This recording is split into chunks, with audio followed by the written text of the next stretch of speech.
1858 সালে ঢাকা ব্রাহ্ম স্কুল হিসেবে যাত্রা শুরু করা এবং 153 বছরের বিবর্তনের ইতিহাস পেরিয়ে 2005 সালে পূর্ণাঙ্গ বিশ্ববিদ্যালয় হিসেবে স্বীকৃতি পাওয়া জগন্নাথ বিশ্ববিদ্যালয় শুধু পুরান ঢাকার নয়, বাংলার ইতিহাসেরও এক গৌরবময় অধ্যায়।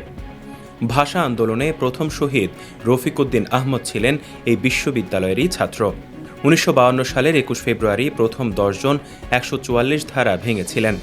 তাদের মধ্যেও ছিলেন এই প্রতিষ্ঠানের ছাত্র জহির রায়হান। সেই ঐতিহ্যবাহী ক্যাম্পাসে এখন নতুন নেতৃত্বের প্রশ্নে জোর আলোচনা।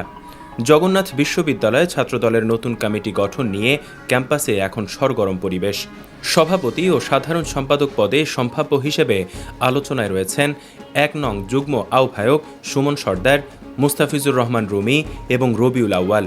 এছাড়া যুগ্ম আহ্বায়কদের মধ্যে আলোচনায় আছেন শাহরিয়ার হোসেন, ইয়াকুব শেখ অনিক, নাহিয়ান বিন হক অনিক, মাহমুদুল হাসান খান, রফিকুল ইসলাম রফিক, আরিফুল ইসলাম আরিফ, রাসেল মিয়া, রিয়াজুল আরিফিন ও তৌহিদের নামও।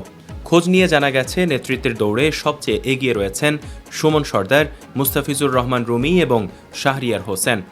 ভাষা আন্দোলন থেকে জুলাই অভ্যুত্থান, প্রতিটি আন্দোলনে রাজপথে থাকা এই ঐতিহ্যবাহী ক্যাম্পাস এবার কাকে নেতৃত্বে দেখবে সেই অপেক্ষায় পুরো জবি পরিবার। ডেস্ক নিউজ, অগ্রযাত্রা প্রতিদিন।